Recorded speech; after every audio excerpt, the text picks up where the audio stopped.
Have you ever been around somebody who made you feel safe and comfortable? Not because they said everything perfectly, but because they were kind, compassionate, and gentle? That is the beauty of the fruit of gentleness. Gentleness is sometimes mistaken for being quiet, passive, or never getting upset. But the gentleness listed in Galatians 5 is much deeper than that. It is a work of the Holy Spirit in us, showing up in how we speak, how we respond, and how we treat people, especially when gentleness does not come easily. It's easy to be gentle when we are rested, understood, and treated kindly, but gentleness is tested when we are tired, hurt, misunderstood, or treated unfairly, right when we want to raise our voice or say something sharp. Someone comes to us wrong, lies about us, or talks about us.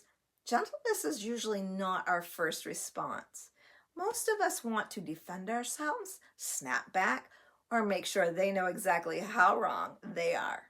But what if the strongest thing we can do in that moment is to stay gentle?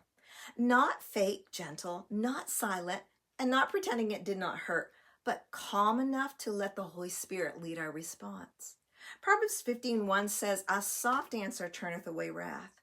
Ephesians reminds us to speak the truth in love, so our response can be honest, but still soft, truthful, and loving. Titus 3 tells us not to speak evil of others, not to be quarrelsome, but be gentle and show meekness to all people. That means not just the people who are easy to love, but all people, because we once needed mercy and kindness for salvation. Gentleness matters because the way we respond may be one of the clearest ways people see Jesus in us. Jesus was gentle, but he was not weak. He told the truth, corrected sin, and confronted what was wrong. But he did it without cruelty, pride, or harshness. Think of the woman caught in adultery. Jesus did not excuse the sin, but he did not crush her either. Think about him washing the disciples' feet, even the one who would betray him. And what about the man who came to arrest Jesus and Peter cut off his ear and Jesus healed him? That wasn't weakness. That was strength under control of the Spirit. That was gentleness. So the question for us today is simple. What do people experience when they are around us?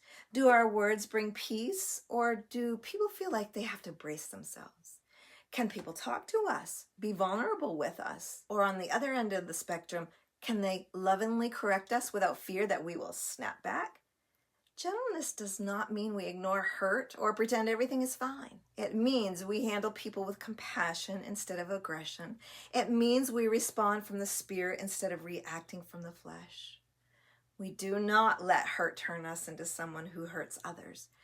But gentleness can be quenched, just like the other fruits, if we are not careful. Sometimes we can let hurt pile up, avoid hard conversations, fail to bring our hurts to the Lord, or refuse healthy boundaries. We stuff things down and we call it keeping peace, while resentment grows underneath. That quenches the Holy Spirit. And then one day, what comes out is not gentle.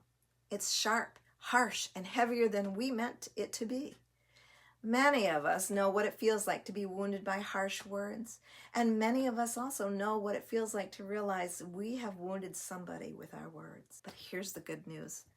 We have a gentle God, and he can help us. He can forgive us, heal what has been wounded, and grow gentleness in us again as we surrender to him. When we feel ourselves getting worked up, we can pause, pray before we answer, take a breath before we react, and let God deal with the wound before we speak from it. We can have boundaries and still be gentle as well. Gentleness can still say, that wasn't okay. It can still speak the truth in love because it comes from a heart surrendered to the Holy Spirit. It is the Spirit, not us, who produces that gentle spirit within us. So today, let's ask the Lord, is there any place in me where gentleness is quenched? Maybe it is hurt, pride, insecurity, or fear coming out as control. Whatever it is, we can bring it to Jesus and ask him to grow gentleness in us again. When we walk in the Spirit, gentleness becomes more than how we talk. It becomes how we carry the heart of Jesus into hard conversations, messy relationships, and everyday moments. Maybe someone in your life needs to experience the gentleness of Jesus through you. The fruit of gentleness can either be quenched or it can thrive. Let's ask God to help it grow and thrive in us. I hope this was an encouraging video for you today.